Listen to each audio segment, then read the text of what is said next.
আসসালামু আলাইকুম এভরিওয়ান, কি অবস্থা সবার, কেমন আছেন সবাই? আই হোপ সবাই বেশি ভালো আছেন। Welcome to my official YouTube channel Naim Hossain. So guys, আজকে অনেকদিন পর আরিস ফাহিম ভাই তো আসতেছে বরিশালে। তো আজ সকাল সকালে আমাকে ফোন দিয়েছে। তো ফোন দেওয়ার পরে আমি এখন বেরোয় যাব। তো বেরোয় যাবো আজকে, আগে ফার্স্ট যাবো কলেজের সামনে। তো কলেজের ওখানে 3টা বাইক আছে, তো ওদের নিয়ে দেন আমরা ফাহিমকে রিসিভ করতে যাবো। তো গাইজ, ভিডিওটা সবাই কন্টিনিউ করতে থাকে। সো গাইজ, যারা এখন পর্যন্ত চ্যানেলে নতুন আছেন অবশ্যই চ্যানেল সাবস্ক্রাইব করে দিয়ে 5 টাকা বেলটাতে প্রেস করে দিয়ে সাথেই থাকবেন। তো চলেন গাইজ, দেখা যাক নেক্সট শর্ট ভিডিও।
বরিশালে আসো তো দেখ, সকাল 7টা বাজে তোরে আমি ঘুমের থেকে উঠাইছি। এটা কি তুমি আমাকে সারপ্রাইজ দিলে? এটা তোরে আমি সারপ্রাইজ দিলাম, তোরে আমি ঘুমের থেকে উঠাইলাম। আমি সত্যি সারপ্রাইজ। আমি আসলে ব্লগে মানে সবাই বলতে বলতে আসছি আমি বরিশালের মানুষ ঘুম থেকে উঠছে কিনা সেই ব্যাপারটা দেখতে আসছি। কাল থেকে আমি যখন তোমার দুপুরে কল দিই তুমি বলছো যে ছেলেটা অফিস করে, ছেলেটা অফিস করে দেখছিস বেটা? আমিও করি, কিন্তু একটু লেট হয়ে গেছে। এটা কি লেট? এটা তুই ঘুমাস, তুই আমার অনেকক্ষণ পরে ফোন দিতে জন আমি কেকের হাট পার হয়ে গেছি, তখন আমার আমিও তোমাকে একটা সারপ্রাইজ দিচ্ছি।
সবাইকে বরিশাল থেকে বিদায় দেওয়ার পর আমি অনেক ক্লান্ত হয়ে গেছিলাম, যার জন্য অনেক শ্যুট মিস্টেক হয়ে গেছে।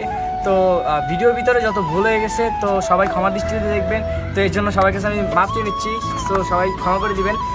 সো গাইজ, ভিডিওটা কেমন লাগছে আপনাদের কাছে তাও অবশ্যই কমেন্ট করে সবাই জানাবেন। তো নেক্সট আপনি কীরকম ভিডিও চান তাও অবশ্যই সবাই কমেন্ট করে জানাবেন। যারা যারা চ্যানেলে নতুন ছিলেন তারা অবশ্যই চ্যানেলটা সাবস্ক্রাইব করে দিয়ে পাশে থাকা বেলটাতে প্রেস করে দিবেন। সো গাইজ, দেখা হচ্ছে নেক্সট ভিডিওতে। সবাই ভালো থাকবেন, সুস্থ থাকবেন, আল্লাহ হাফেজ।